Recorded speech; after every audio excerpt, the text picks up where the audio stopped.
syuhuri indallah Ibna asyara syahran. Sesungguhnya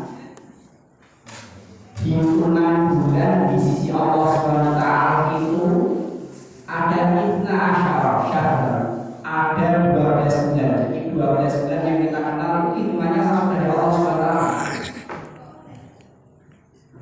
Yaumah samawati pada saat itu ditentukan, yaitu pada saat hari diciptakannya langit dan bumi di kitabnya dalam ketentuan Allah SWT.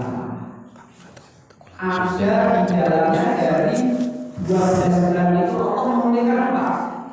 Fiha arba'atun. Di dalam 12 bulan itu Allah SWT menyebutkan ada 4 bulan haram, yang termasuk malam hari ini, bulan hari ini, di detik hari ini, di masjid hari kita ngaji di sini, yaitu di dalam bulan Muharram. Apa saja bulan Muharram? 3 berdekatan, 1 sendiri. Dari mulai Dzulqa'dah, Dzulhijjah, kemudian hari ini, bulan ini Muharram, Muharram, Rajab.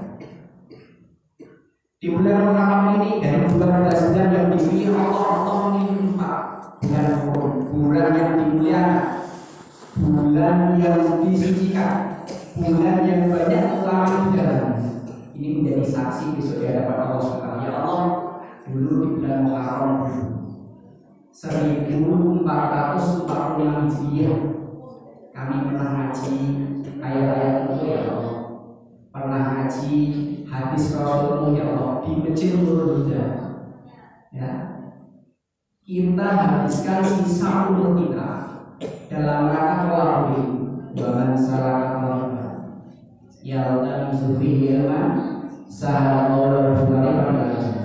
Barang siapa yang menempuh suatu jalan yang di dalamnya itu menuntut ilmu, sahalallahu alaihi wasallam, Allah akan memudahkan jalannya menuju jalannya Allah SWT. Nah, termasuk di malam hari ini kita niatkan hadir di sini, rawuh di sini di Masjid Nurul Huda ini untuk tolabul ilmu. Kita sudah menghabiskan tenaga kita sudah menyempatkan harta kita, pikiran kita untuk tolabul ilmu dengan ikhlas karena Allah SWT. Kenapa? Salah satu syarat diterimanya amal adalah ikhlas karena Allah. Yang kedua sesuai dengan tuntunan Rasulullah SAW. Bapak ini adalah Allah SWT sebagai muqaddimah. Kami awali dengan satu hadis.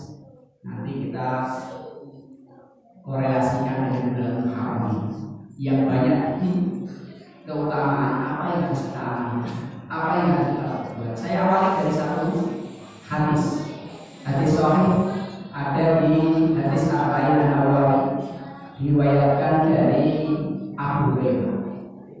An Abi Hurairah, diriwayatkan dari Abu Hurairah. Sini ceramah sendiri, yang di luar ceramah sendiri. Akan diberikan sendiri, ya. Ngobrolnya sedikit pelan. Saya ulangi. An Abi Hurairah, diriwayatkan dari Abu Hurairah. Qala Rasulullah SAW, bahwasanya Abu Hurairah berkata bahwasanya Rasulullah SAW bersabda, Inna Allaha thayyibun la yaqbalu illa thayyiban. Sesungguhnya Allah itu baik, Allah itu baik dan tidak menerima kecuali sesuatu yang baik, kecuali sesuatu yang baik, kecuali sesuatu yang baik, suci. Di awal ayat ini yang dimaksud baik, suci, baik itu apa? Para ulama mensyarah hadis ini ada 2. Satu berkaitan dengan makanan. Hukumnya makruh jika seseorang itu bersedekah dengan sesuatu yang jelek, makanan yang jelek, makanan yang makanan yang sudah basi atau yang sudah tersortir. Hukumnya makruh. Dipilih yang baik-baik dulu, kemudian yang jelek disedekahkan, dikasihkan. Hukumnya makruh sebenarnya. Karena Allah tidak menerima dari sesuatu yang baik, sedekah yang terbaik. Itu maksudnya. Atau yang kedua, adalah yang dimaksud toyib di sini adalah tergantung amal, yaitu berkaitan amal kita. Apa yang dimaksud amal kita? Tadi sudah kita sebutkan di awal bahwasanya syarat diterimanya amal adalah ikhlas karena Allah dan sesuai dengan sunnah Rasulullah. Kok amal seseorang itu tercampur dengan riya, tercampur dengan sum'ah? Yang itu ingin dilihat, ya. Sum'ah itu ingin didengar amalnya. Kok tercampur dengan itu? Allah tidak menerima. Ini yang dimaksud dengan innallaha thayyibun, Allah itu baik dan tidak menerima sesuatu yang baik. Kalau bersedekah yang baik, kalau beramal yang baik-baik, makanya Pak, jangan sampai tercampur dengan riya dan sum'ah. Kalau sudah beramal, ialah niatan ikhlas karena Allah yang tahu, tidak usah dicerita-ceritakan. Itu namanya sum'ah, biar orang dengar amal kita, atau diperlihat-perlihatkan supaya orang itu lihat amal kita. Kalau sampai tercampur itu, Allah tidak menerima kecuali sesuatu yang baik. Itu yang pertama, makna dari innallaha thayyibun, Allah itu baik, Allah itu suci, tidak menerima sesuatu yang baik dan tidak menerima sesuatu kecuali yang suci. Kemudian di situ disebutkan Rasulullah menyebutkan seseorang laki-laki, laki-laki. Siapa laki-laki tidak disebutkan? Ya laki-laki saja.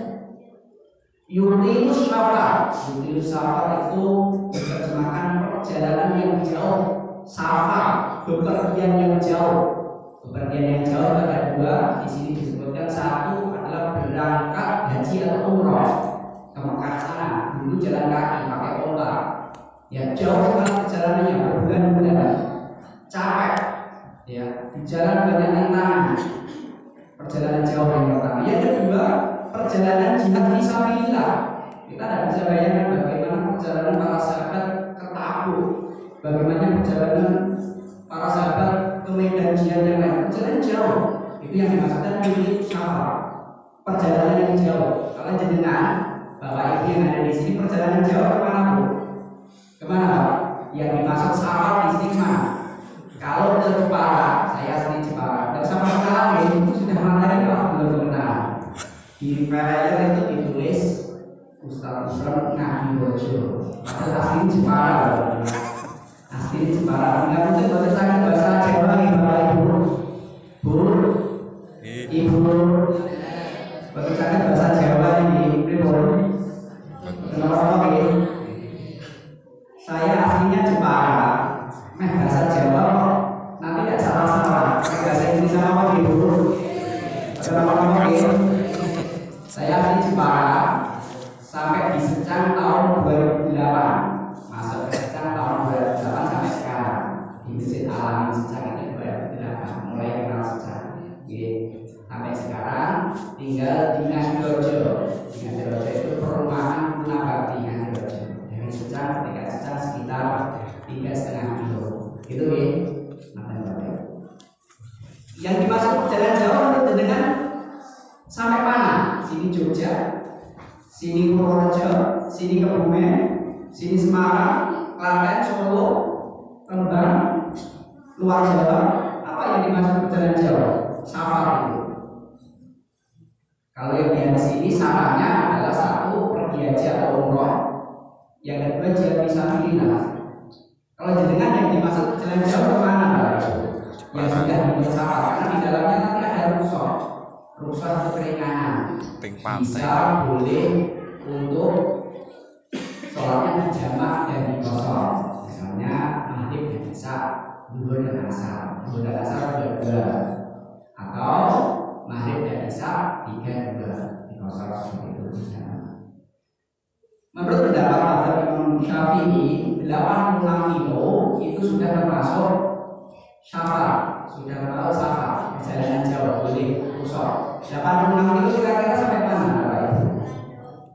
86 kilo Jepara. Sampai Jepara 135 kilo. Sampai saya. Sampai Demak itu 100 kilo sampai. Kalau sampai Terminal Boyo 75 kilo. Kau usah apa pernah naik Pak? benar. Ini yang kalau tidak itu boleh dikosong ya. Sunnah kemudian di sini Rasulullah menyebutkan laki-laki yang melakukan perjalanan jauh yaitu usaha. Asyad akbar apa ya? Yaitu rambutnya kusut dan berdebu. Saking perjalanan sangat jauhnya. Tidak kayak kita perjalanan di dalam mobil ber-AC walaupun jauh tetap masih enak, nyaman saja. Itu tidak. Perjalanan melintasi pasir, padang pasir yang sangat jauh, badannya capek, rambutnya kumal dan lain sebagainya berdebu disebutkan di hadis ini. Asyad rambutnya berdebu kusut dan acak-acakan seperti itu. Ya butuh ya dari sama dalam kondisi seperti itu kemudian mengangkat kedua tangannya ke langit. Kemudian ya Rob ya dan berdoa sesuai dengan keinginan. Tetapi apa ya? Wa makamuha makanannya yang dibawa yang dikonsumsi. Wa masyrabuha minumannya yang diminum. Wa malbasuha pakaiannya yang dipakai haram. Wa hudiya bil haram dan dia dikenyangkan dengan sesuatu yang haram. Fa'ana mustajabah. Maka bagaimana orang dalam kondisi seperti itu doanya bisa dikabulkan? Ini nanti ada kaitannya dengan bulan Muharram. Bagaimana orang seperti ini doanya bisa dikabulkan? Rawahu Muslim. Diriwayatkan oleh Imam Muslim. Bapak Ibu yang Allah SWT sebelum jauh ke sana, kisahnya Nabi Yunus, kisahnya Nabi Nuh dan lain sebagainya. Sebelum di sana kita tarik sini dulu dengan hadis ini. Yang pertama, orang dalam kondisi sama, orang dalam kondisi membutuhkan Allah SWT, orang dalam kondisi mengangkat tangannya ke langit, orang dalam kondisi menyebutkan Asmaul Husna, nama-nama rububiyah Allah SWT itu menjadi syarat terkabulnya doa. Orang ini, lelaki ini sudah memenuhi syarat ketika dia berdoa dikabulkan Allah SWT. Tetapi fa'ana mustajabah. Kenapa kalau doa orang ini tidak dikabulkan? Oh, ada penghalang-penghalang doa. Kita sudah tiap hari berdoa kepada Allah SWT minta terus lagi. Kabulkan. Oh, mungkin ada penghalang-penghalang doa yang menyebabkan doa kita belum dikabulkan oleh Allah SWT. Satu, ada namanya proposal. Maka proposal apa itu? Nama proposal pengajuan dana. Kita ibaratkan doa itu proposal.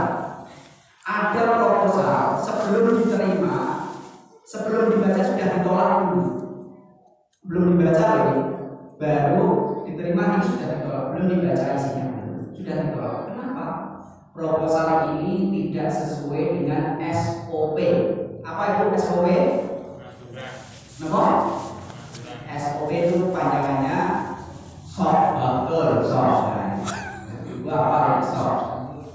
SOP itu standar operasional prosedur. Ada urutannya, ada cara penulisannya, ada step by stepnya. SOP. Begitu juga dengan doa. Kita ibaratkan doa SOP-nya itu ada yang dicontohkan oleh Rasulullah Muhammad Sallallahu Alaihi Wasallam supaya tidak asal-asalan doa kita. Apa yang pertama SOP-nya? Yang pertama sebelum doa itu adalah ikhlas karena Allah SWT. Doa SOP yang harus dipenuhi yang pertama adalah ikhlas karena Allah. Berdoa tidak boleh untuk gaya-gayanya. Berdoa itu niatkan untuk mendekatkan bertakaruf kepada Allah SWT. Doa itu niatkan ikhlas karena Allah, bukan untuk gaya-gayaan. Ini doa banyak. Doa semua angan-angan ribet-ribet tidak. disepelekan gitu kan. Tapi doa yang harus diniatkan untuk takabur, mendekatkan diri kepada Allah dan ikhlas. Saya kasih contoh. Kenapa doa orang tua, terutama doa ibu kepada anaknya itu dikabulkan Allah? Karena doa orang tua terutama ibu ikhlas, tidak minta maaf, tidak minta imbalan. Anak tidak usah minta apa pada orang tua pasti doa. Gini apa gini? Bu, biasanya doakan anaknya gitu. Sok itu ikhlas buat doakan itu. Itulah kenapa nomor satu harus ikhlas dalam doa. Tidak usah disuruh untuk orang tua mesti doakan kepada anaknya. Ikhlas ibu pada anaknya. Walaupun tidak disampaikan di jauh-jauh sana, mendoakan anaknya dimanapun, di kapanpun berada. Ikhlas selalu mendoakan itu dikabulkan doa orang tua. Yang kedua, setelah Natal hati kita, kemudian kita niatkan ikhlasan Allah. Yang kedua apa? Supaya kita dikabulkan esoknya urutannya, yaitu memuji Allah Subhanahu Wa Taala. Setelah kita ikhlas, jangan langsung meminta. Ibarat kita ke rumahnya tetangga, pinjam uang misalnya. Misal ini di tempat saya, tidak di sini misalnya. Tidak ketok pintu sampai depan rumah langsung minta pinjam tidak. Biasanya apa? Ngobrol sendiri. Biasanya ngalor-ngalor sih, ya. Baru mengungkapkan isi dan tujuannya. Begitu pada Allah SWT. Jangan langsung berdoa, langsung meminta ini kita tidak. Tetapi apa? Diperintahkan untuk walillahi asmaul husna. Suruh memuji Allah dulu. Suruh membaca asmaul husna dulu. Contoh asmaul husna yang kita hafal itu dapat dibaca sehafal-hafal. Enten sih hafal 99 asmaul husna ini. Bapak enten ibu enten ibu 99 ibu. Mas Anto. TK alami itu biasanya apa? Tiap hari dibaca anak TK. Ya Allah, ya Rahman, ya Rahim, ya Qudus, ya Salam, ya Mu'min, ya Muhaimin, ya Aziz, ya Jabbar, ya Mutakabbir, ya Khaliq, dan lain sebagainya sampai 99. Itu dibaca tidak usah dilakukan. Berdoa katanya itu tidak usah dibaca. Misalnya minta diampuni, ya Allah, ya Ghafar, ya Maha Pengampun, gitu. Minta diampuni, minta rezeki, ya Razzaq, dibaca seperti itu.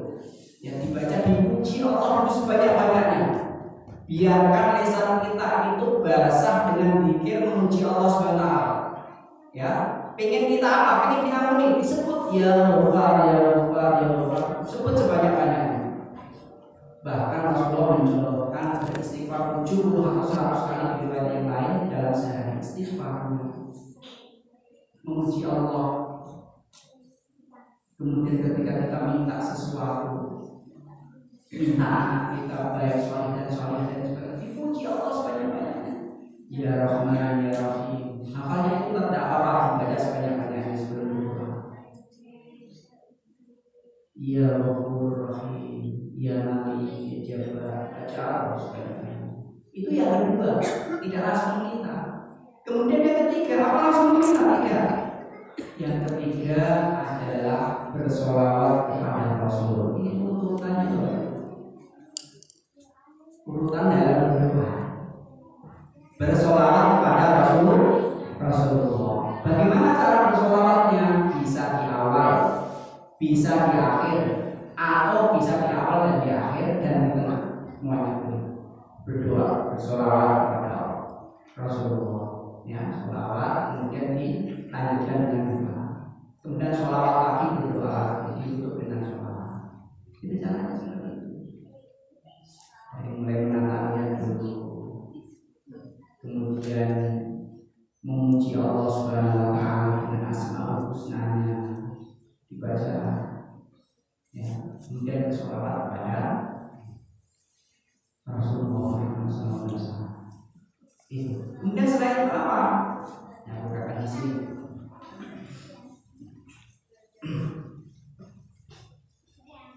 Kira-kira prediksi dengan Bapak Ibu, SOP-nya ada berapa? Yang nanti terputar dalam berdoa ini. Tidak langsung berdoa ya. Dari mulai menatanya, kemudian memuji Allah, kemudian bersolawat. Kemudian yang keempat, kira-kira langsung berdoa ya.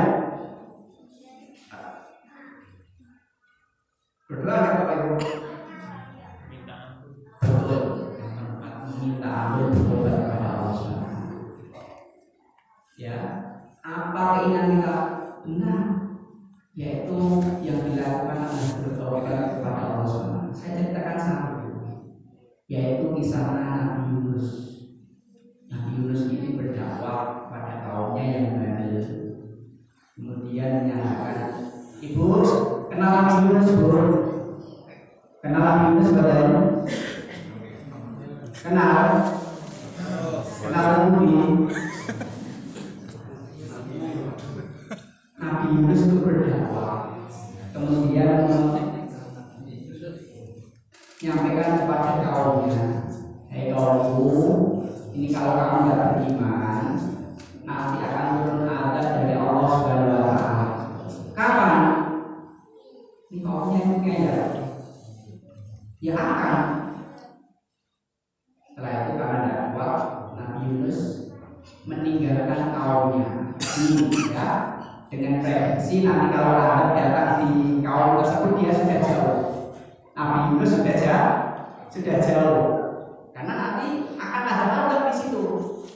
Nabi Yunus pergi dulu, meninggalkan kaumnya, meninggalkan tempat kaumnya itu, dia naik kapal.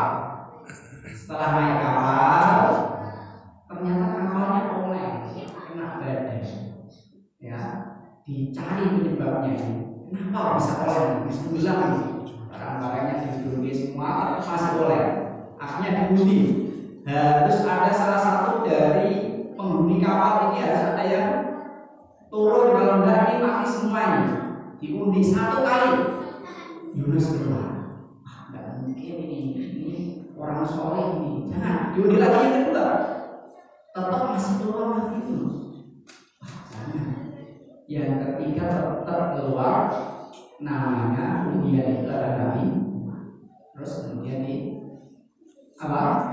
Lemparkan ke laut, kemudian atas perintah Allah ditelan ikan dunun, ya, ditelan, tidak minyak, langsung ditelan, ya, ditelan masuk ke dalam perut ikan, dibawa ke dasar laut. Itulah yang dinamakan di dalam Al-Quran fi dhulumatin thalath, di dalam 3 gelapan.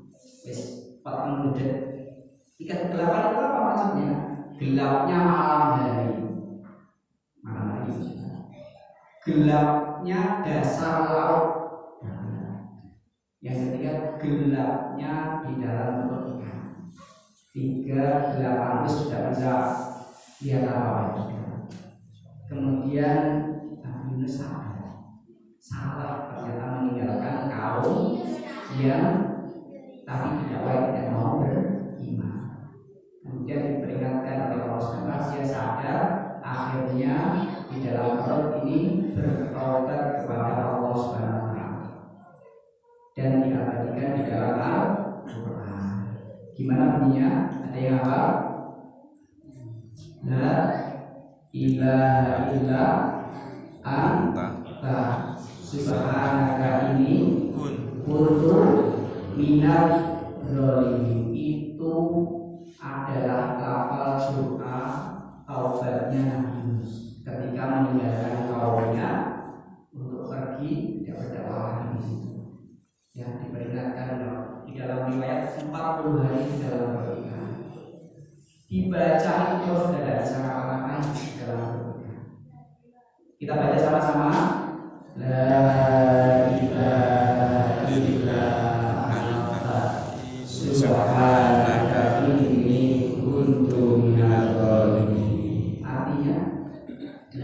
ilaha illa anta. Tidak ada ilah sesembahan yang berhak disembah kecuali Engkau ya Allah. Subhanaka, Maha Suci Engkau ya Allah. Ini sesungguhnya saya untuk minadari termasuk orang yang boleh dibaca 40 hari 40 malam. Ikannya perutnya sakit, muntah, kedaratan dimuntahkan, gitu ya, muntahkan selama 40 hari, dan itu terjadi di bulan Muharram. Itu maksudnya. Oke, obatnya nanti diselamatkan Allah Subhanahu wa taala di bulan Muharram. Yang keempat tadi Bapak Ibu, belum kita minta kepada Allah Subhanahu wa taala bertobat dulu. Apa dosa kita yang kita lakukan, yang kita sengaja atau yang tidak kita sengaja, yang besar maupun yang kecil, yang nampak maupun yang tersembunyi, bertobat minta kepada Allah Subhanahu. Ya, kenapa? Kalau ibarat busur, doa itu ibarat busur. Kok busurnya itu bagus, akan lancar tepat sasaran. Kok busurnya rusak, doa itu tidak akan melesat, jatuh lagi ke bumi, perhalangan dosa. Ya, ada perhalangan dosa harus diselesaikan dengan bertobat kepada Allah Subhanahu wa taala. Contoh tadi, kalau doanya tidak dikabulkan, ya harus bertobat. Bertobatnya gimana? Kalau itu hubungannya dengan Allah Subhanahu wa taala, bertobat kepada Allah Subhanahu. Kalau ada hak sesama adami kepada Adam, ada yang terzalimi, minta untuk diikhlaskan, minta untuk dihisab, minta untuk dimaafkan, seperti itu. Kalau sama Allah langsung bertobat, dosa kecil, dosa besar minta Allah. Tapi kalau sesama hamba, sama adami, harus minta diikhlaskan, minta keridhaan. Tidak asal-asalan harus sudah bertobat. Ada hak yang terambil, ada harta yang terambil, harus minta keikhlasannya, harus dikembalikan berapa pun itu harus. Kalau tidak, nanti amal kita di akhirat akan diberikan. Atau kalau sudah habis, dosanya akan diberikan. Yang kelima, Bapak Ibu, berdoa itu harus sepenuh keyakinan hati, tidak dengan hati yang tidak memahami isi doa. Sepenuh dengan keyakinan hati bahwasanya doa saya pasti dikabulkan Allah Subhanahu. Allah menciptakan langit tanpa tiang tidak bisa, apalagi sekedar keinginan kita. Karena apa? Karena doa kepada Allah Subhanahu dengan keyakinan pasti akan dikabulkan. Allah mau jika hambanya itu mengangkat tangan kemudian tidak dikabulkan, Allah mau. Doa seorang hamba pasti dikabulkan selama tidak menyinggung dua hal ini. Apa saja? Satu, tidak berdoa sesuatu yang mengandung unsur dosa. Yang kedua, tidak dalam rangka memutus silaturahmi, pasti dikabulkan. Ini kalau mau berdoa kepada Allah, yakin doa saya pasti dikabulkan. Yakin doa saya pasti dikabulkan Allah SWT. Seperti itu keyakinan yang harus kita tanamkan. Kenapa? Doa saya tidak mengandung dua hal ini, pasti dikabulkan Allah itu. Karena doa salah saking apalnya doa di luar kepala, apa salah saking apalnya tidak dihayatkan doa tersebut. Kayak sholat kalau di luar kepala, misalnya sholat asar misalnya. Saat asar kemudian diambil sama tetangganya, yuk arisan PKK misalnya. Usai tak sholat sendiri, itu sholat sendiri. Karena sudah di luar kepala, ya, sholat sendiri. Tidak memahami apa yang dibaca. Begitu juga dengan doa. Doa kita asal-asalan, doa yang tidak sepenuh dengan keyakinan hati, tidak tahu apa yang kita minta, mau dibaca saja, tidak tahu apa makna yang kita minta itu. Ya, harus tahu apa yang kita minta.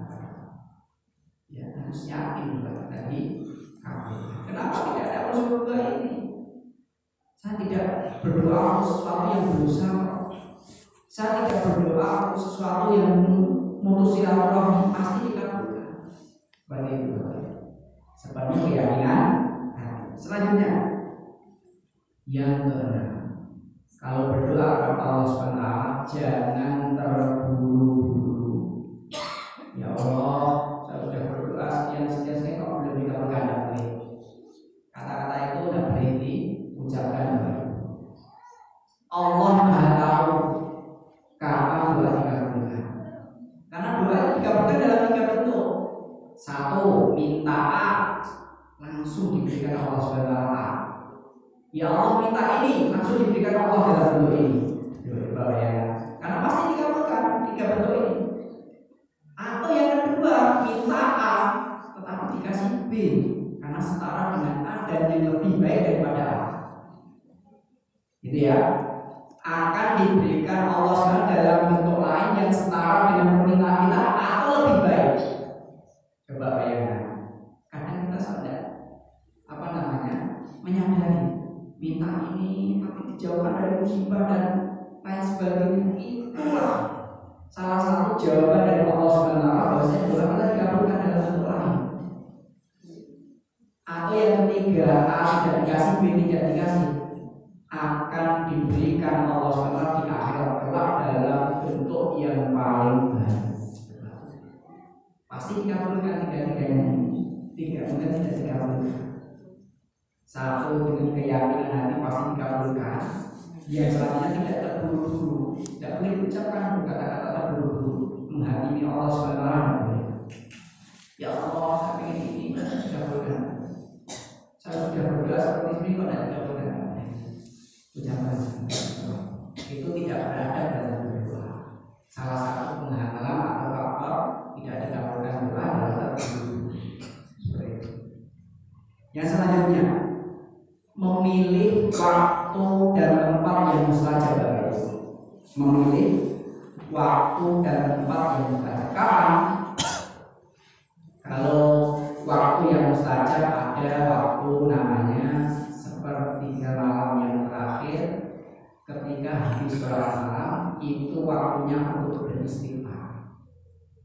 Ya, kalau mau beristighfar waktunya yang istimewa itu sepertiga malam yang terakhir setelah sholat malam. Ya, beristighfar. Ya, waktunya untuk beristighfar maklum karena Allah SWT di situ. Ya, wabil asharihum yastaghfirun, dan di waktu sahar itu sekitar 20 menit sebelum masuk waktu subuh. Hum yastaghfirun, beristighfar itu dari. Atau waktu yang terbaik ketika turun hujan baru. Ketika turun hujan itu berdoa yang pertama kali kayak jemur, terus kamu jemur udah itu tetap berdoa, tidak boleh mencela hujan, karena di situ waktu yang mustajab untuk berdoa. Atau di Raudhah itu tempat mustajab yang untuk cocok berdoa. Antara azan dan iqamah digunakan untuk berdoa kepada Allah SWT, memilih waktu-waktu dan tempat yang mustajab. Yang selanjutnya, ada waktu dan ada tempat dan ada kondisi orang yang terzalimi itu tidak ada hijab, tidak ada pembatas antara seorang hamba yang terzalimi dengan Allah SWT. Itu waktunya paling cocok berdoa. Makanya jangan sampai menzalimi seseorang. Ya, doa orang yang terzalimi mustajab. Atau dalam kilatan muda ketika perang berkecamuk, nah itu mustajab sekali.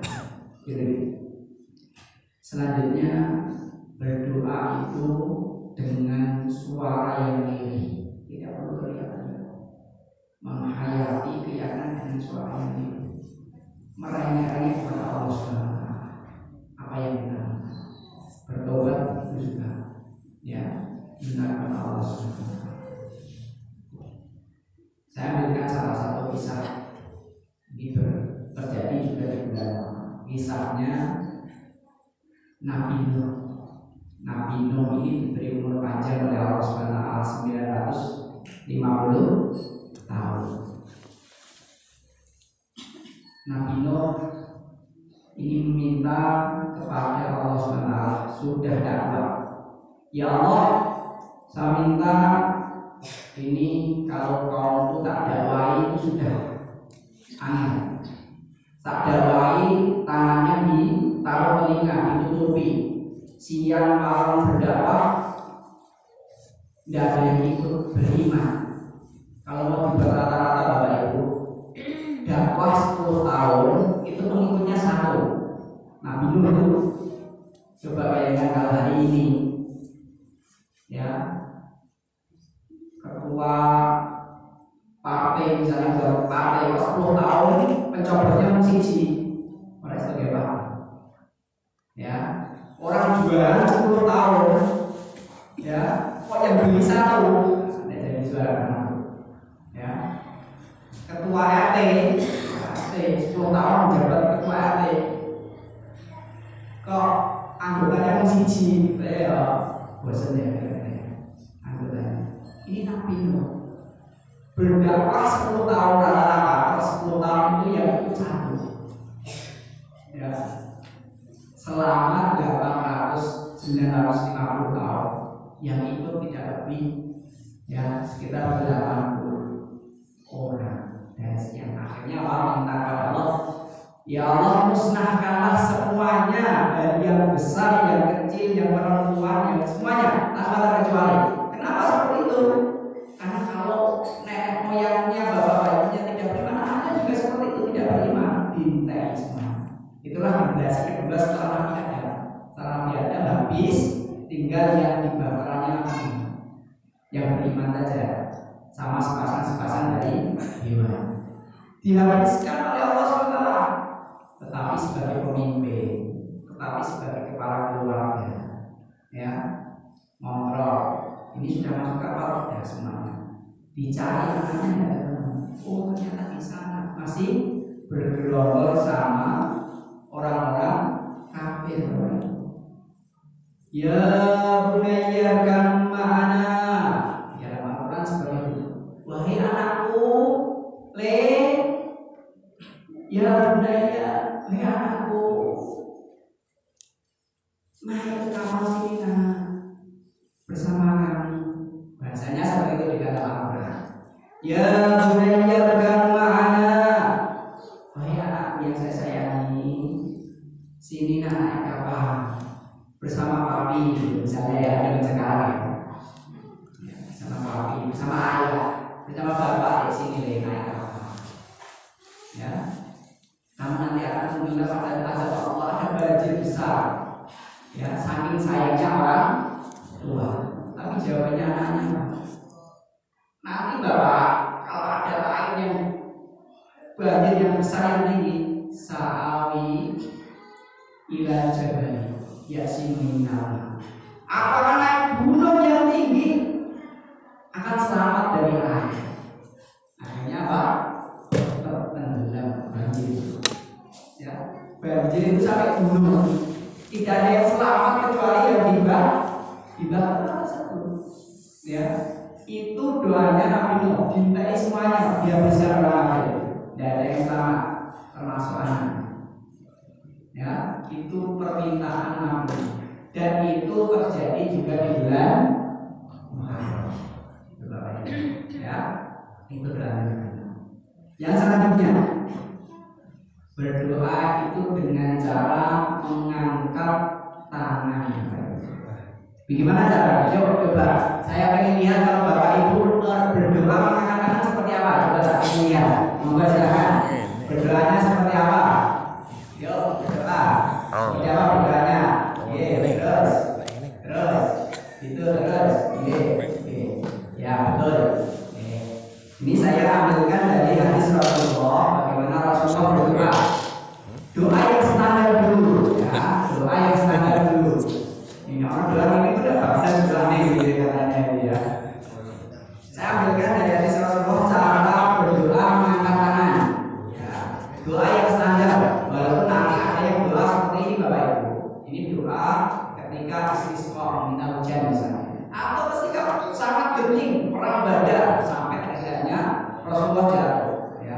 itu dalam kondisi-kondisi tertentu. Kalau tidak dalam kondisi tertentu, doanya standar saja. Cara mengangkatnya gimana? Satu, dipertemukan kedua telapak tangan, ya, dipertemukan kedua telapak tangan. Setinggi apa? Setinggi dada, naik sedikit.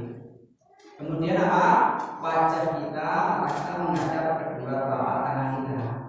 Jangan sambil nolak-nolak. Ya, doa sambil nolak saja. Konsentrasi berdoa apa yang kita baca.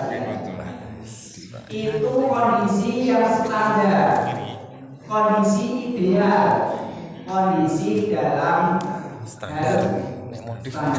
Gitu ya. Saya sedang naik motor gimana Ustaz? Ya jangan ini tetap naik motor ya tetap berdoa. Ya jangan itu dalam kondisi standar seperti itu, berdoa seperti gabungkan jadi satu, telapak tangan diangkat setinggi dada naik sedikit, kemudian ditundukkan wajah kita menghadap telapak tangan. Berdoa dihayati doa kita. Itu Bapak Ibu. Berdoa dihayati, enggak sambil nolak-nolaknya. Sambil nangis boleh, ya, sambil menitikkan air mata boleh, seperti itu dalam kondisi standar. Kok ada yang berdoa seperti itu? Ya betul tadi sudah dikatakan. Kok ada yang berdoa seperti itu? Ada, ya, dalam kondisi yang lain, misalnya dalam kondisi khutbah Jumat misalnya. Itu dia cara berdoa, dihayati doanya. Yang selanjutnya pilih doa-doa dari Al-Quran dan As-Sunnah Bapak Ibu. Ya, Ustaz tidak hafal, ya minimal hafal berapa sih, satu atau dua yang banyak di Al-Quran dan As-Sunnah. Ya, apakah tidak boleh doa dari kata-kata sendiri? Boleh, sangat boleh. Pakai bahasa Arab boleh, asal jangan bahasa semut. Ini saya pas kesini dengan Mahmudron dari sini. Ditanya bahasa semut gimana tak? Bahasa Arab. Kertas Mahmudron. Kali.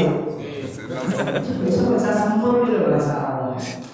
Ini buatan sekolah ada sekolah dulu. Ada sekolah dulu. Bahasa semut gitu. Papa. Ya Allah. Apa doa itu Mahmudron itu awal itu berapa? Ya. Pilih doa dari Al-Quran dan As-Sunnah. Contoh doa sapu jagat itu di Al-Quran. Kertas doa sapu jagat Bapak Ibu. Nah, doa sapu jagat atau ingin tahu doa sapu jagat itu. Robbana atina fid dunya hasanah wa fil akhirati hasanah wa qina adzabannar. Di surat apa ini Bapak Ibu? Yang Al-Quran. Jenenge sinten niku sapu jagat. Jenenge sinten sapu jagat niku? Indonesia pakai itu. Itu dibaca ketika dari izin apa namanya dari Rukun Yamani sampai itu ada di surat apa Bapak Ibu? Robbana atina fid dunya hasanah wa fil akhirati hasanah wa qina adzabannar. Di surat Al-Quran betul. Surat Al-Baqarah Bapak Ibu itu dibaca. Betul, kalau didengar kok doa itu betul karena itu dari Al-Quran. Di surat Al-Baqarah ayatnya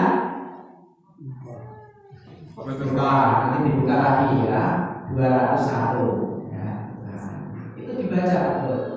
Kalau sudah habis semuanya hafalan kita tentang doa-doa dari Al-Quran, sudah berarti baca doa diri sendiri boleh, pakai bahasa kita boleh. Kalau pakai bahasa sendiri sudah bisa menghayati bagus, ya. Pakai bahasa sendiri boleh, tapi diawali dulu dengan doa-doa dari Al-Quran dan As-Sunnah. Contoh yang kita baca tadi, Robbana atina fid dunya hasanah wa fil akhirati hasanah wa qina adzabannar. Itu maknanya apa? Juga harus tahu. Jangan cuma dibaca di beberapa kepala tadi yang saya sampaikan. Tafsirnya apa Bapak ini? Ibu? Sampai ngantuk deh. Ngantuk saya pamit gini gitu. Tafsirnya apa? Robbana atina ini. Para ulama menafsirkan Robbana atina fid dunya hasanah. Fid dunya hasanah itu artinya apa? Di dunia hasanah, di dunia yang baik itu apa? Yaitu ilmu dan amal. Kok kita berdoa kepada Allah SWT minta fid dunya hasanah, berarti kita ilmu dan bisa mengamalkan ilmu tersebut. Itu maksudnya. Jangan salah kaprah dengan fid dunya hasanah dengan rumah yang megah, mobil yang mewah. Bukan seperti itu, bukan. Mungkin itu di dalam salah satunya bisa jadi itu efek dari doa kita bisa. Tetapi tafsir dari ayat ini, fid dunya hasanah, kita minta ilmu dan bisa mengamalkan ilmu tersebut. Nah, salah satu implementasi dari fid dunya hasanah adalah thalabul ilmi. Kenapa thalabul ilmi? Karena ilmu, kalau orang mau beramal harus didasari dengan ilmu. Contoh bulan Muharram kemarin, bulan Muharram ini tanggal 9, 10 kemarin itu didasarnya ilmu. Kenapa kita puasa tanggal 9? Kenapa kita puasa tanggal 10? Ada dasar ilmunya gitu maksudnya. Bukan ikut-ikutan. Itulah yang dimaksud fid dunya hasanah. Itu Bapak Ibu. Ketika kita berdoa banyak atina fid dunya hasanah, diniati minta ilmu dan amal. Paham ilmu dan bisa mengamalkan ilmu tersebut. Seperti itu. Ya, jangan disalah artikan fid dunya hasanah yo wis pokoke top ning dunya. Ya top dalam hal itu bagus. Bisa beramal itu. Gitu ya. Jadi dihafalkan doa-doa dari Al-Quran dan As-Sunnah yang dicontohkan Rasulullah. Dan selanjutnya, ini yang berkaitan dengan hadis tadi yang kita baca. Tinggalkan makanan yang haram, Bapak Ibu. Tinggalkan minuman yang haram. Tinggalkan pakaian yang haram. Tinggalkan sesuatu yang mengencangkan dari sesuatu yang haram. Ini adalah penghalang doa kita. Ya, dari hadis tersebut.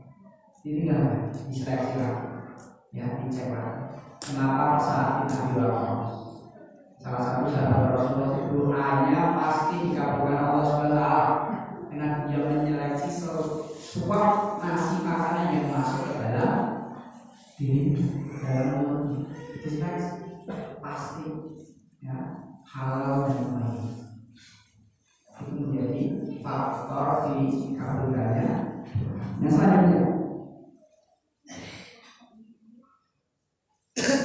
iringi doa itu dengan ketaatan. Diiringi dengan ketaatan. Contoh ini yang dilakukan para ulama mencontohkan yang dimaksud diiringi dengan ketaatan apa? Contoh, kita minta sesuatu, mau berdoa itu diiringi dengan sedekah doa, diiringi dengan sholat 2 rakaat dulu, seperti itu saja. Ya, itu diiringi dengan ketaatan. Ya, atau diiringi dengan tilawah Al-Quran. Para ulama kalau mau menulis, kok pikirannya mentok, itu berhenti kemudian baca Al-Quran. Ya, baca Al-Quran. Ya, baru bisa menulis Al-Quran. Ketika kita mau berdoa, minta pada Allah SWT, sholat 2 rakaat, sedekah dulu, ya, beramal baikkan dulu, ya, doa kepada Allah. Diiringi dengan sesuatu amal soleh itu menyebabkan doa kita dikabulkan oleh Allah SWT. Ada kisah juga, yaitu kisahnya Nabi Adam, manusia pertama. Ini juga taubatnya diabadikan di dalam Al-Quran. Ya, tadi kan generasi yang kedua.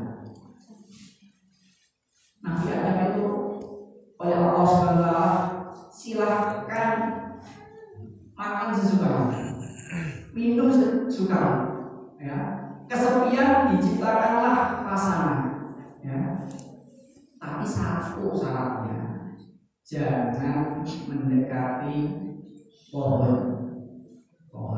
di pohon yang biasa dikenal sih pohon kulti, tapi itu sebutannya dari iblis sebenarnya. Pohon kulti itu pohon kekal kata iblis untuk wujudnya. Ya, jangan mendekati pohon ini kata. Kok mendekati, maka buahnya diusir oleh Allah SWT. Sujud 40 tahun dalam riwayat. Ya, sampai taubatnya Nabi Adam itu diterima oleh Allah SWT. Secara prosedur melanggar aturan Allah SWT diturunkan